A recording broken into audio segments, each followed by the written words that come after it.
nhà ná đai là ngôn bồng phốt Sthapanik ប្រទេសសិង្ហបុរីលោកលីក Van Yu និយាយថា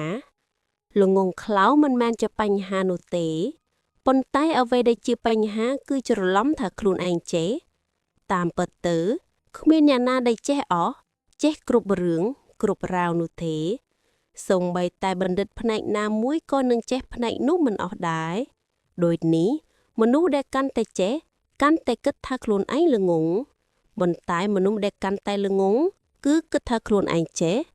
អ្នកប្រាជ្ញក្រិកបុរាណសូក្រាតនិយាយថាចំណេះដឹងពិតប្រាកដកើតមាននៅពេលដែលអ្នកទទួលស្គាល់ថាខ្លួនមិនចេះអ្វីសោះត្រង់ន័យនេះមានន័យថាពេលដែលគេទទួលស្គាល់ថាខ្លួនមិនចេះគេនឹងព្យាយាមស្វែងរកចំណេះដើម្បីបំពេញអ្វីដែលគេខ្វះខាតនោះដែលផ្ទុយពីការគិតថាដឹងគ្រប់យ៉ាងបានត្រឹមតែរារាំងខ្លួនឯងប៉ុណ្ណោះការដែលគិតថា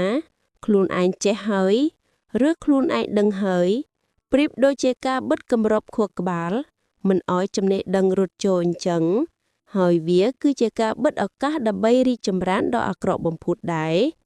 ត្រង់ចំណុចនេះ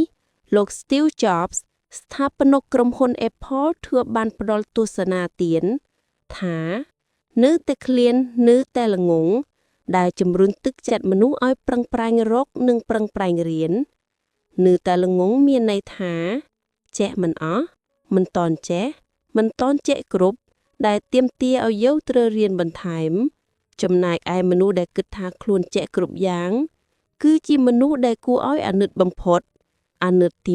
1គឺគេនឹងមានអារម្មណ៍មិនល្អចំពោះចំណេះដឹងថ្មីឬការយកឃើញរបស់មនុស្សដែលខកពីខ្លួនឯងនៅពេលដែលមនុស្សគិតថាខ្លួនឯងចេះគ្រប់យ៉ាងនឹងបង្កើតទៅជាគំនិតឯងនិយមដែលគេនឹងមើលឃើញរបបថ្មីគំនិតថ្មីឬគំនិតដែលខុសពីខ្លួនឯងថាជាសភាវៈអាក្រក់មិនខានអាណិតទី2គឺការបិទខ្លួនឯងមិនឲ្យរីកចម្រើនហើយបន្តរស់នៅដោយមោទនភាពក្នុងភាពល្ងងដោយសារគំនិតខ្លួនឯងនោះពាក្យថាភាពល្ងងខ្លៅដូចជាសេរីភាពដែរបើយើងចង់រំដោះខ្លួនចេញពីភាពល្ងងខ្លៅ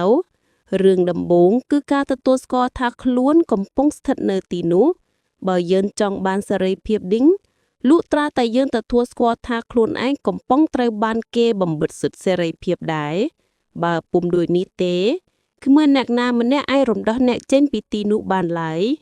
សកម្មជនសិទ្ធិមនុស្សអាមេរិកលោកស្រី Harriet Tubman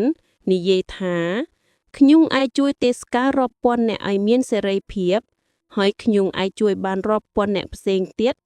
ប៉ុន្តែចំពោះតែអ្នកដែលបានទទួលស្គាល់ថាខ្លួនឯងជាទេសការតែប៉ុណ្ណោះដូចនេះយើងក៏អាចជួយមនុស្សល្ងងបានរាប់ពាន់អ្នកដែរប៉ុន្តែសម្រាប់តែបុគ្គលទាំងឡាយណាដែលទទួលស្គាល់ថាខ្លួនឯងល្ងងប៉ុណ្ណោះ